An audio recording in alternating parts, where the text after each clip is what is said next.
معاكم النهاردة علشان هنتكلم عن اضطراب يعتبر من أكتر الاضطرابات النفسية انتشارا، وهو ال PTSD اختصارا لل Post Traumatic Stress Disorder، وهو اضطراب القلب الحالي أو اضطراب ما بعد الصدمة. طبعا في حياتنا كلنا بنمر ببعض الصدمات وبعض الحوادث وبعض المشاكل. في بعض الأحيان بنقدر نتجاوز عنها وبنقدر ان احنا نتخطاها ونكمل حياتنا عادي جدا، ولكن في البعض الآخر بيكون التجاوز بالنسبة لهم صعب، فيستمروا في المعاناة وكأن الحادثة ما زالت قائمة. بيفكروا في كل تفاصيلها وكل شيء حواليهم بيفكرهم بيها. يعني مثلا صوت سيارة تفكر شخص بفقدان أعز الحبايب، أو نظرة ولمسة تذكرها بالاعتداء، أو شكل الحريق ورائحة الدخان تذكرهم بالذكريات المؤلمة والحادثة المريعة. محفز بسيط وموقف صغير بيخلي الشخص يسترجع كل اللحظات المؤلمة اللي مر بيها. مش بس كده، ده بيبدأ ان هو يفكر في ادق التفاصيل اللي حصلت في الحادثة، لدرجة ان هو بيدخل في نوبة حزن ونوبة بكاء، وكمان الاحلام والكوابيس. طبعا كل ده بيأثر على حياته اليومية وحياته الصحية. لما نيجي نتكلم على اعراض ما بعد الصدمة، عندنا 3 اعراض. عندنا العرض الاول وهي الاعراض الاقتحامية، وعندنا تاني حاجة اللي هي التجنب، وتالت حاجة اللي هي التغيرات السلبية والتفكير والمزاج. لما نيجي نتكلم عن الأعراض لازم نقول إن الأعراض ال3 دول بيحصلوا بالتدريج، يعني لازم الأعراض الاقتحامية الأول، وبعد كده بيدخل في التجنب، وبعد كده بيدخل في التغيرات السلبية. طيب، لازم الأعراض دي علشان تظهر لازم تكون مر على الحادثة 30 يوم، أو الصدمة اللي حصلت له تكون مر عليها 30 يوم. أول حاجة عندنا الأعراض الاقتحامية، إن الشخص بيتخيل معظم الوقت إن كل اللي حواليه مجرد يعني مؤثرات بتقتحم تفكيره علشان تذكره بالحادثة. زي مثلا صوت سيارة، لا هي جات صورة السيارة علشان خاطر تفكره بالحادثة. الشخص ده بتفكره بالحادثة ليه؟ علشان كان معاه في الحادثة، ففكره أول ما بيشوفه فبيتذكر الحادثة وبيدخل في نوبة الحزن. يا إما أي موقف بيحصل حواليه بياخدها على إنها مواقف أو أعراض اقتحامية. حتى الأحلام والكوابيس بياخدها على إنها تفكير اقتحامي وأعراض اقتحامية دايما بتفكره بالحادثة. تاني حاجة عندنا وهي التجنب.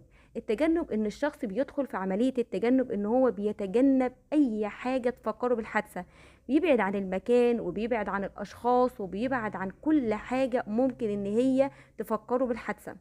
نقطة التجنب دي ان الشخص بيبدأ يتجنب كل حاجة ممكن تفكره بالحادثة، يتجنب التفكير، بيتجنب الاشخاص ويتجنب المكان. يعني مثلا لو حصلت حادثة سيارة بيبدأ ان هو يتجنب ان هو يمشي من المكان ده، ولو حادثة حصلت في منزل بيبدأ ان هو يتجنب الاشخاص اللي كانوا موجودين ويتجنب المكان اللي حصلت فيه الحادثة، لدرجة ان هو ممكن يغير المكان.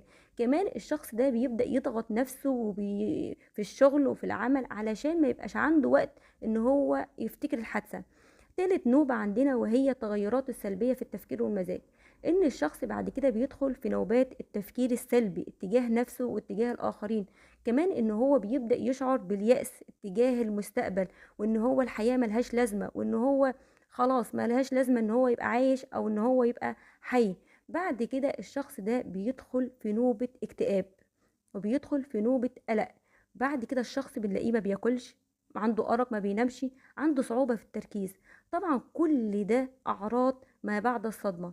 طيب هنيجي نتكلم بقى عن ازاي ان احنا نتجنب او نخفف هذه الأعراض. ويشعر باليأس اتجاه الحياة واتجاه المستقبل، ويبدأ ان هو ينفصل عن أصدقائه وعن عيلته وعن كل الناس اللي حواليه، ويبدأ عنده شعور بالتبلد العاطفي مع أرق في النوم ومع قلة التركيز. ومن هنا تبدأ نوبة الحزن الشديدة أو الاكتئاب. طب ازاي نتخلص من اضطراب ما بعد الصدمة؟ عندنا أكتر من طريقة. أول طريقة وهي العلاج CBT أو العلاج المعرفي السلوكي، وهنا ده بيكون تحت متخصص نفسي، ويبدأ الدكتور النفسي ان هو بيعدل له السلوك السلبي الى سلوك ايجابي. تاني حاجة عندنا وهي الدعم النفسي. الكل مريض بيحتاج الى دعم نفسي، سواء من الاسرة، سواء من الناس اللي حواليه، من الاصدقاء. فالدعم النفسي لمريض ما بعد الصدمة مهم جدا ان هو يحس ان في دعم من الناس اللي حواليه، وان في ناس بتحبه بتدعمه بكلمات ايجابية، سواء بالاهتمام سواء بالرعاية، وبلاش الناس والاشخاص السلبيين.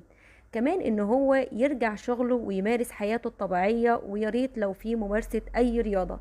تالت حاجة وهي المواجهة، ان الشخص يواجه الحدث اللي حصل، انه يروح المكان اللي حصلت فيه الحادثة، ويبدأ ان هو يقف قدام المكان ويبدأ يسترجع كل الذكريات والحدث المؤلم اللي حصل له، ويبدأ ان هو يقول لنفسه ان ده كان في الماضي وان هو مش موجود دلوقتي، ويبدأ ان هو يواجه نفسه ويواجه الافكار السلبية، ويواجه الاشخاص اللي كانوا معاه في نفس الحادث، ويواجه الاماكن. وبكده نكون خلصنا اضطراب ما بعد الصدمة. مع السلامة.